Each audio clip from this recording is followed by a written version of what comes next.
हासिल करने के लिए महज 1,04,000 नौकरी हासिल करने के लिए 1,40,00,000 बच्चे जो दिन और रात मेहनत किए, पढ़ाई किए, एग्जामिनेशन के अंदर बैठे, बाद में पता चला कि पेपर लीक हो गया था, एग्जाम कैंसिल हो गया। कई बच्चे एग्जामिनेशन के अंदर बैठ नहीं पाए क्योंकि उससे पहले ही पेपर लीक हो गया था। अगर 5 साल पहले ये बिल आ जाता तो इन्हें इतना खामियाजा भुगतना नहीं पड़ा होता। सवाल ये है कि 1,40,00,000 नौकरियों, 1,40,00,000 बच्चे, नौकरियां कितनी? तो 1,04,000। अगर ये पूरे के पूरे चले भी जाते तो 1,39,00,000 बच्चे तब भी बेरोजगार रहते। आपने इस बिल के जरिए जो सेंट्रल गवर्नमेंट के जो एजेंसीज है, जैसे ऑर्गेनाइजेशंस है, इंस्टीट्यूशंस है, यूपीएससी है, staff selection commission, railway recruitment board, ऐसी जितनी भी सेंट्रल गवर्नमेंट की है, उसको इस बिल के दायरे के अंदर लेकर आए हैं। हमारी ये मांग है कि जो राज्य सरकार के जो प्रमुख एग्जामिनेशंस होते हैं उनको भी इस बिल के दायरे के अंदर इसलिए लाना जरूरी हो गया है कि कई राज्य सरकार के नेताओं और कई राज्य सरकार द्वारा ही पेपर लीक के मामले सामने आए हैं। इसीलिए इसको इस बिल के अंदर उन्हें भी लाना जरूरी है। ये जो बिल लाया गया है इसमें हम मंत्री जी से ये पूछना चाहेंगे कि थेफ्ट, एक्सटॉर्शन, रॉबरी और डिस्ट्रक्शन ऑफ क्वेश्चन पेपर्स, इसके लिए सजा का क्या प्रावधान तो बताया गया है, नो स्पेसिफिक प्रोविजन।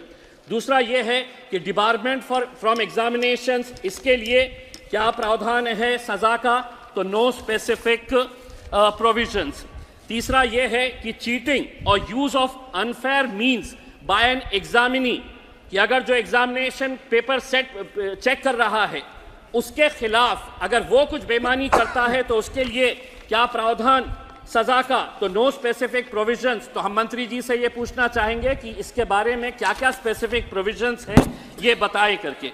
मंत्री जी ने जब अपना ये बिल को पेश कर रहे थे तो स्वाभाविक है आपके विरोधी राज्य जो है उन्हीं के बारे में आप जिक्र करेंगे। आपने राजस्थान का जिक्र कर लिया, पश्चिम बंगाल का जिक्र कर लिया, लेकिन क्या बेईमानी आपके राज्यों के अंदर जो हो रही है उसका जिक्र नहीं करेंगे आप? मैं महाराष्ट्र से आता हूं, मैं महाराष्ट्र के अंदर कितनी बेईमानियां हुई है। टीईटी का एग्जामिनेशन, क्या होता है टीईटी का एग्जामिनेशन? चेयरपर्सन मैडम, टीईटी का एग्जामिनेशन होता है कि जो टीचर बनना चाहते हैं उसके अंदर महाराष्ट्र के अंदर एक घोटाला हुआ, एक एक टीचर से 4-4 लाख रुपए लिया गया। पुलिस का कहना है कि 240 करोड़ रुपए का घोटाला है। शिक्षा का स्तर कितना नीचे गिर चुका है इससे आप अंदाजा लगा सकते हैं कि जो टीचर बन रहे हैं वो पैसा देकर टीचर बनना चाहते हैं। महाराष्ट्र के अंदर पिछले 2-3 सालों के अंदर कौन कौन से घोटाले हुए हैं?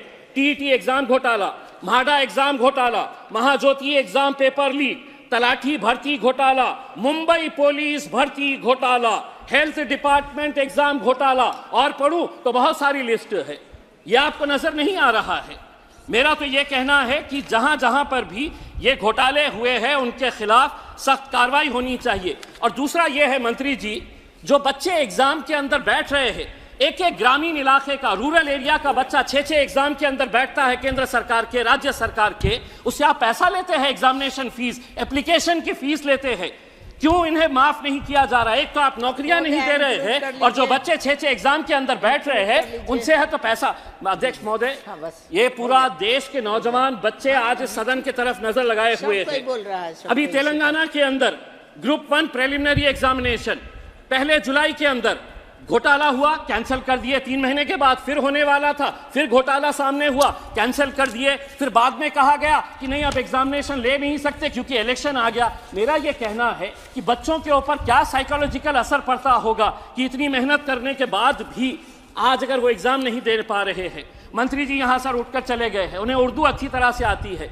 मैं उनसे ये पूछना चाहूंगा कि आज पढ़े लिखे बच्चों की हालत ऐसी हो गई है कि पढ़ो फारसी और बेचो तेल, ये हालत हो गई है।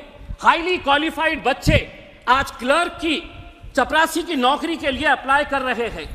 तो आप कहीं ना कहीं महाराष्ट्र सरकार का भी एक डिपार्टमेंट का एग्जामिनेशन हुआ है। हो गया आपका समय। एक मिनट मैडम प्लीज।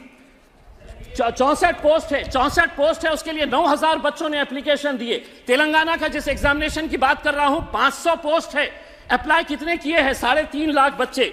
मैं आपसे ये कहना चाहता हूं, मैं मंत्री जी, मैं आपसे एक सवाल करना चाहता हूं, आंकड़े आपके ही है। आपने एग्जामिनेशन सिस्टम को तो क्लियर कर दिया है, नौकरियां कितनी है ये बताइए। 2022 के अंदर इसी लोकसभा के अंदर रिटर्न रिप्लाई के अंदर ये बताया गया था कि the rush for government jobs continued unabated over the last 8 years, but less than 1% of applications received were selected. Madam, speaker madam, मैं आपको बताना चाहता हूं पिछले 8 साल का जो आंकड़ा है, 22 करोड़ नौजवानों ने नौकरियों के लिए अप्लाई किए। 22 करोड़, सिर्फ 1 मिनट दे दीजिएगा। 22 करोड़, उसमें से नौकरियां कितनी मिली है? तो महज 7,22,000 बच्चों